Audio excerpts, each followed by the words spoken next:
Hola, bueno, vamos a hablar hoy sobre el Código Ético Mundial para el Turismo. Es un tema de los últimos de este temario sobre proyección ética y profesional. Y bueno, estoy grabando esta clase para ustedes, dado que se complicó una situación. Entonces les enviaré este video y habrá un forum de acuerdo a este. Es importante el tema porque es un tema de examen, ¿ok? Entonces, bueno, ustedes ya hicieron un breve resumen, un mapa mental, ya pasó por sus cabezas un poco los artículos sobre los que se mencionan en este código, que, bueno, emana de la OMT, de la Organización Mundial del Turismo, y bueno, vamos a repasar un par de cositas importantes. Ok, ¿qué es, no? ¿Qué es este código? ¿Para qué sirve? También qué es la OMT, ya lo sabemos, pero se tiene que mencionar y dada la función de la OMT, pues también surge este código, emana gracias pues es digamos que uno de sus decálogos más importantes, si no es que el más importante. La OMT o la Organización Mundial del Turismo es un organismo que depende de la ONU o de Naciones Unidas. Se encarga de la promoción del turismo responsable, sostenible y accesible. La OMT es, pues bueno, es una organización internacional, la más importante en el tema turístico o en el ámbito del turismo.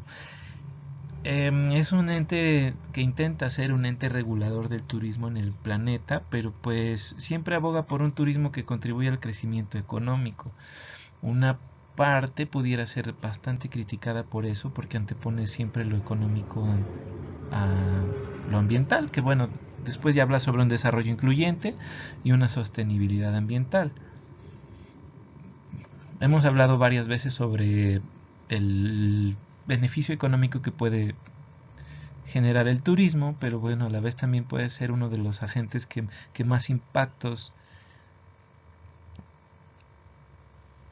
provoque, ¿ok? Si se antepone la economía antes de lo social o la misma sostenibilidad ambiental. La OMT, bueno, defiende y aplica este código para el turismo porque necesita o pretende maximizar la contribución socioeconómica del sector, pero a la vez también hemos hablado sobre sus impactos y este código ético pretende minimizar esos impactos, los posibles impactos negativos y maximizar los positivos, obviamente. Se compromete, bueno, también a promover el turismo como un instrumento para alcanzar los objetivos del desarrollo sostenible, que eso es otra vertiente que también, bueno, es otro tema completamente, ¿no? Pero va de la mano, esos objetivos del desarrollo sostenible van de la mano del código ético de la OMT. Dice que van encaminados a reducir pobreza y fomentar el desarrollo sostenible de todo el mundo, sin entrar en rollos de sostenible o sustentable. La OMT pues es un ente que genera conocimiento, también promueve políticas, instrumentos de medición, de turismo competitivo, sostenible, hay incluso revistas especializadas, hace investigación. En materia de turismo, bueno, también trabaja con los agentes de empresas, con empresas públicas, privadas. Tiene en sus miembros más de 158 países y hay más de 500 miembros afiliados. Ellos tanto representan como el sector privado y pues bueno, las instituciones de enseñanza como las nuestras. No es que nos representen, pero sí hay una vinculación entre lo que la OMT busca en sus profesionales del turismo, que hace recomendaciones, incluso por medio de este código, y pues bueno, las autoridades turísticas locales. Ok, algunos aspectos relevantes sobre la OMT y su historia, muy muy breves, ¿no? Los estatutos de la OMT se adoptaron el 27 de septiembre de 1970, ¿sí? 9 años después, ese mismo día se institucionaliza como el Día Mundial del Turismo. Y desde ahí, cada 27 de septiembre, es el Día Mundial del Turismo. Otro aspecto relevante, pues bueno, es que en el año 2001 se reconoce oficialmente el Código de Ética Mundial del Turismo. 2 años antes, la OMT promueve, más bien promulga como la iniciativa, y 2 años después, en el 2001, se reconoce oficialmente. ¿Ok? Ya en el 2003, la OMT se considera, la ONU lo considera ya el organismo por excelencia especializado para el turismo, un organismo mundial especializado en el turismo. Después de esto, pues bueno, hay unos cuantos aspectos importantes sobre el turismo sostenible. Ya estaba, por ejemplo, algunos estatutos también sobre el turismo accesible. Por ejemplo, en el 2013 aprueba recomendaciones para el turismo accesible y se empieza a dar una apertura para ese tipo de práctica, donde ya incluye otro sector tan importante para la sociedad como el de los discapacitados. En el 2017 ya se declara el Año Internacional del Turismo Sostenible para el Desarrollo y se fueron buscando algunos estatutos y mucho trabajo para que se pudieran incluir estas características. Pero después de eso, la 22ª reunión de la Asamblea General de la OMT aprueba la Convención del Marco de la OMT sobre la ética del turismo, transformando el Código Ético Mundial para el Turismo en una convención internacional. Esto quiere decir que es como el siguiente paso para que no se quede un tanto como unas normas nada más, o como unos estatutos. Es un poco la lucha para que este código pueda ser ya después tomado en algunas naciones como leyes, pero bueno, se está trabajando en eso supuestamente.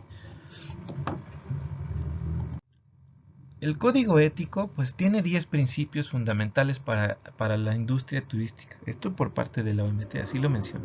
Para el turismo responsable y sostenible. Implica que los profesionales del sector también influye, o más bien involucra mucho el tema de los profesionales del sector. En este caso ustedes cuando egresen y desde que se están formando. ¿Cuál es el objetivo de este código?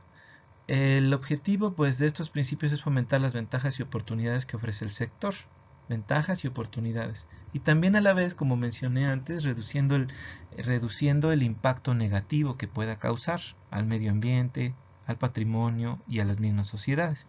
Impactos del turismo, ¿sí? Sobre dónde recaen. Ustedes están haciendo un trabajo justamente sobre eso. Bueno, este código se aprueba en el 1999. 2 años después ya se oficializa. Pero bueno, está dirigido a los gobiernos, así de arriba abajo, a empresas, a las comunidades y a los turistas. Y se utiliza para promover, más bien, o sea, lo ideal, acuérdense que una cosa es lo que tiene que ser y otra cosa es lo que es. Pero bueno, busca promover el cumplimiento real de esos 10 principios de manera voluntaria, o sea que pues bueno, lo hace algo, pierde importancia y más bien para muchos perdería relevancia al ser de manera voluntaria, cuando muchos tendrían que ser de manera obligada, ¿ok? Pero bueno, se está luchando por eso. Estos 10 principios que conforman ese código abarcan diversos componentes, tanto lo económico, lo social, lo cultural y lo ambiental del turismo. Esas dimensiones del turismo, que son las mismas dimensiones en las que pudiera haber impactos, si se dan cuenta. ¿Ok? Entonces abarca esos componentes. Por otro lado, hablando ya de los 10 artículos, pues bueno, voy a tratar de hacer un resumen con algunos de los puntos que yo considero que son relevantes de cada artículo. Porque pues obviamente si pusiéramos todo el artículo es mucho texto y mucho leer. Es relevante que los conozcan, pero para hacer un pequeño resumen estoy haciéndolo de manera más breve. Entonces, el artículo 1, que habla sobre la contribución del turismo al entendimiento y respeto mutuos entre hombres y sociedades. Ese es el artículo 1. En este caso, ahí están los estatutos, son 6. Habla sobre el respeto entre las sociedades, el respeto a la tolerancia entre las religiones y para ambas partes, ¿no? Tanto anfitriones como visitantes. La armonía de esas tradiciones, que ellos las puedan realizar sin que sean molestados, por ejemplo, en la comunidad local. El respeto mutuo entre visitante y visitado. Y también es reiterativo en que las autoridades como agentes de protección al turista. mm, y repudia actos terroristas que es donde se ven involucrados turistas, tanto como responsables como víctimas. Repudio también a los actos criminales de los turistas, porque existen también turistas que no viajan solamente por el tema de la paz, sino que también hacen cosas indebidas o fuera de la ley. El artículo 2 es el turismo, instrumento de desarrollo personal y colectivo. Entonces, en este caso, el artículo 2 se resume en varios puntos que son relevantes. El turismo como un factor de aprendizaje mutuo entre turistas y anfitriones, algo que pueda hacer que, más bien el turismo es un fenómeno que puede llegar a hacer que ambas partes aprendan. ¿Sí? Las actividades turísticas deben estar apegadas a los derechos humanos, siempre respetando los derechos humanos, igualdad para mujeres y hombres, tanto como en turistas como en profesionales del turismo. Prioriza también la protección a los que menos tienen, buscando que los beneficios también les lleguen a ellos. Y pide una no explotación de ninguna índole. Se enfoca más en lo sexual, por ejemplo, condenando a turistas que apoyen dicha actividad o que la realicen. Hablando, por ejemplo, de explotación sexual, que es un fenómeno que va muy de la mano, desgraciadamente, del turismo. Incluso hay prácticas como el turismo sexual, donde viajan por sexo, ya lo saben. Dentro de esa vertiente, pues hay prácticas que son ilegales en todo el mundo. El artículo 3, el turismo como factor de desarrollo sostenible. Bien, hablar de desarrollo sostenible saben que es un tema bastante extenso, pero vamos a tratar de resumirlo en algunos puntos este artículo. El artículo 3 se centra en algunas ideas importantes como el deber de salvaguardar el medio ambiente y los recursos naturales, aunque exista el turismo, o la infraestructura turística que también tiene que ser respetuosa del medio ambiente, donde también se tendría que respetar la capacidad de carga y se tendría que estar midiendo constantemente para afectar cada vez lo menos posible el entorno. Se promueven también actividades que protejan a los recursos naturales, como el ecoturismo, y destaca la importancia del turismo de naturaleza para el medio ambiente. Es decir, le dan una relevancia a este tipo de turismo porque pues es uno de los que tiene los preceptos donde no hay que dañar menos o no dañar el medio ambiente.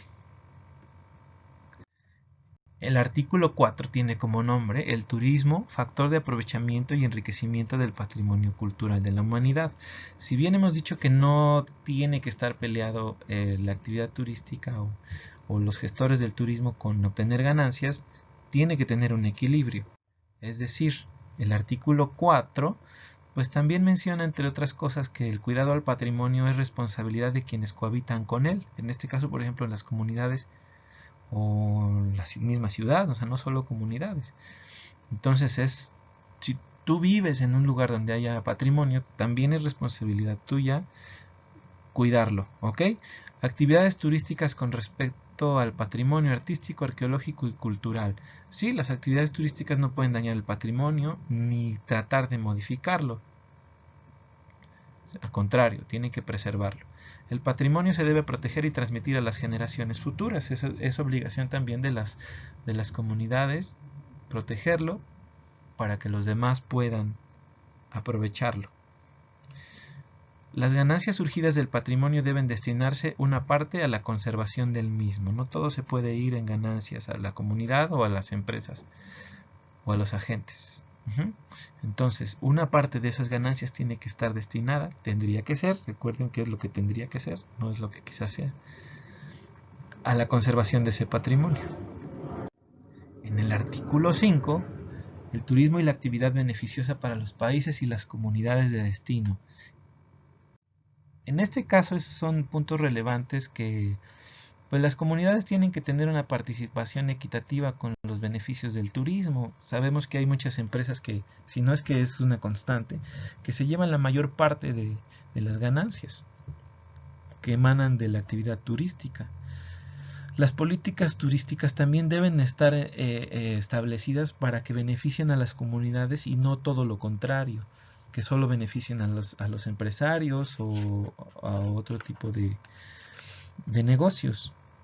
Tienen que ser un tanto equilibradas para que esto genere ganancias para ambos y esas mismas ganancias, como en el artículo anterior, puedan seguirse utilizando para conservar el patrimonio. Y bueno, también un punto relevante es que menciona que tiene que haber igualdad de competencia y siempre priorizando contrataciones de los locales antes de foráneos. Para esto pues también tiene que haber capacitación y ese va conectado con otro artículo. Este fue artículo 5. Hablando del artículo 6, sobre las obligaciones de los agentes del desarrollo turístico, en este punto, en el 6, es importante porque aquí entra mucha de su rama o de nuestra rama como licenciados en turismo y como posteriormente ojalá se inserten en el ámbito laboral. Habla sobre las obligaciones de los profesionales del turismo, sobre dar información veraz y objetiva de los destinos promocionados, dado que también es común que se mienta mucho y se muestre algo que no es. Se tiene que ser transparente en los contratos también con los turistas, qué les están ofreciendo y todas las características de manera correcta. Se tiene que comparar entre agentes del turismo y las autoridades si es que llegase a haber problemas y tiene que haber una constante comunicación entre ellos. Los profesionales del turismo también contribuyen en pleno al desarrollo cultural y espiritual de los turistas y bueno, permite que ellos, los profesionales, no pueden intervenir en las prácticas religiosas durante los desplazamientos de los visitantes. Imagínense que recibieran un grupo de musulmanes y que fueras tú su guía, entonces es importante que respete sus tradiciones. El gobierno está obligado a avisar a los turistas sobre las restricciones y los riesgos de viajar a otros lugares o dentro de su mismo territorio. Esto habla sobre el artículo 6, es importante esa característica. Y bueno, también los medios, así como los agentes, no pueden difundir información que no sea veraz sobre los destinos. ¿Ok? Tiene que ser información real, no puedes engañarlos. El artículo 7 es uno de los más importantes porque habla sobre el derecho al turismo. Algunas de las particularidades de este artículo es que, bueno, menciona que todos tenemos el derecho a viajar por el mundo. También tenemos el derecho a disfrutar sin distinción, que no nos pueden discriminar.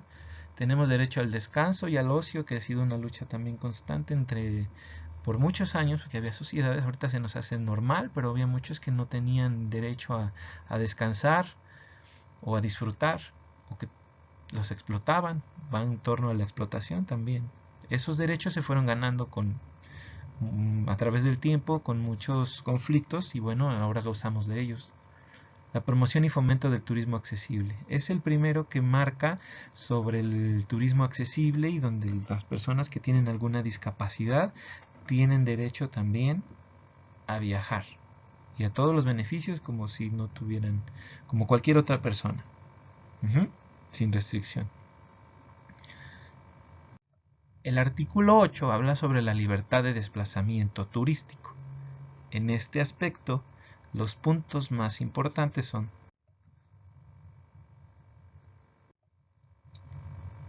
somos libres de viajar dentro de un territorio y entre territorios sin ser discriminados.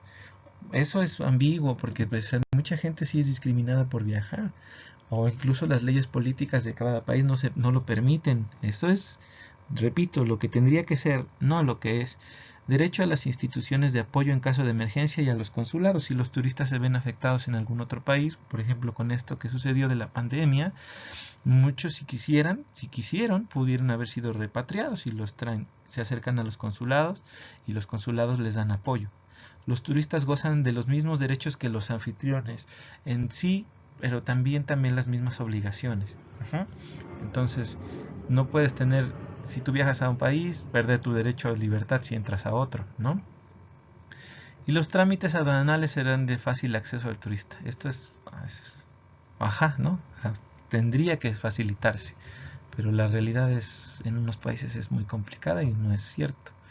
Derecho a cambio de divisas. Si el país tiene la posibilidad, tienes el derecho a cambiar tu moneda por otra, por la del país, por ejemplo. El artículo 9 habla sobre los derechos de los trabajadores y de los empresarios del sector turístico. Aquí también entran ustedes, los profesionales del turismo. Puntos relevantes de este artículo, por ejemplo, derechos de los trabajadores del sector turístico, sus propios derechos, ¿no? ¿Cuáles son sus derechos y sus obligaciones? También se tiene derecho a ser capacitado y formado continuamente también y obtener seguridad social. Los empresarios no pueden abusar de su posición dominante ante el trabajador. Es muy difícil porque mucho del sector en México, por ejemplo, es mal pagado. Tienes tú el derecho a ejercer tu profesión.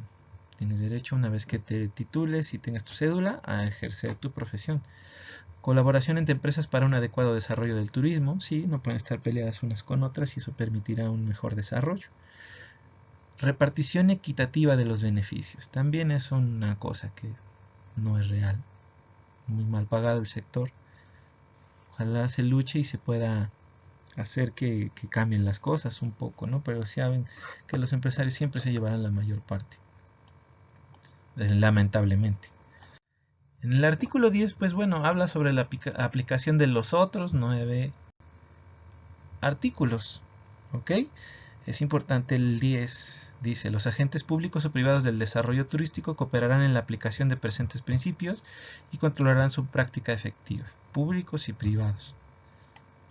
Ahora, bien, ¿dónde entra la ética en esto? La ética pues también es un deber ser, ¿sí? Lo hemos dicho muchas veces.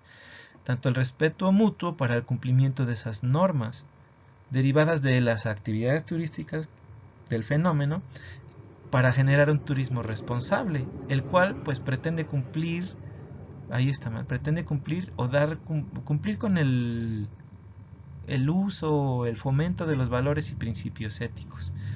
Es importante porque el código pues se queda ahí en una no nada más se queda así como cualquier otro reglamento, tendría que ser importante y darle relevancia. ¿Ok? Hay un pequeño error de redundancia. Y bueno, esas son las referencias y terminamos. Hay que contestar el form, por favor, en Teams. ¿Sí? Y se va a quedar una lectura que tiene que ver con globalización y ocio, que se les pide por favor hagan nuevamente un mapa mental. Este puede ser en alguna página, con ayuda de alguna página en internet. Hay muchas páginas para hacer mapa mental y hay muchas que son gratuitas. Vamos a intentar hacerlo en línea, no a mano. Mapa mental sobre la lectura que ya está en los archivos. Por favor, pongan atención, eso sería para el lunes antes de la clase. O sea, se va a asignar y tendría que entregarse el lunes antes de las 5 de la tarde. Muchas gracias. Se lee y se hace un mapa mental. No a mano, vamos a buscar alguna herramienta que nos lo permita hacer en línea y que los deje descargar una imagen. ¿Ok? Mapa mental. Gracias.